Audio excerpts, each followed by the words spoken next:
अरे कौनो अकिलिया बताऊ तू मोरी ननदो सैया मिलाया न बोलावाना। अरे कौनो अकिलिया बताऊ तू मोरी ननदी सैया मिलाया न बोलावाना। अरे हरे दलिया में नुनवा चटक कैदा भौजी घर जाऊ पड़े भैया बोली है ना।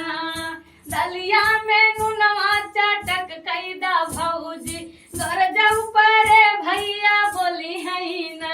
अरे खाई के खियाई के निकल गबे मनावा तब ना बोलैया नाड़ी ना। खाई के खियाई के निकल गबे मनावा तब ना बोलैया नाड़ी ना। हरे कौनो अखिलिया बतावा मोरी ननदी सैया मिलल न बोलवाना। अरे कुआना से लिजुरी हटावा मोरी भौजी घर जाऊ परे भैया बोली है ना। अरे कुआना से लिजुरी हटावा मोरी भौजी घर जाऊ परे भैया बोली है ना।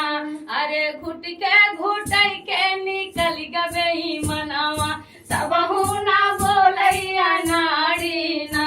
अरे घुट के घुटई के निकल गबे मनावा तब ना बोलैया नाड़ी ना।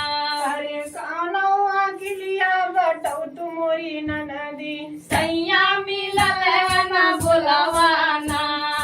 कौनो अकिलिया बताऊ तू मोरी ननदो सैया मिलल न बोलवाना।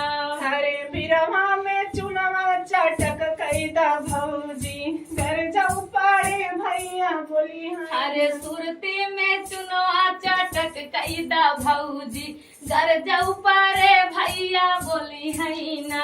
अरे कुछ के कुचई के निकल गबे मनावा तब ना बोलैया नाड़ी ना। रे कुछ के कुचई के निकल गबे मनावा तब ना बोलैया नाड़ी ना। हरे कौनो अकिलिया बतावा मोरी ननदी सैया मिलाया न बोलावा। हरे सेजिया से तकिया हटावा मोरी भौजी घर जाऊ पड़े भैया बोली है ना। अरे सेजिया से तकिया हटावा मोरी भौजी घर जाऊ पड़े भैया बोली है ना।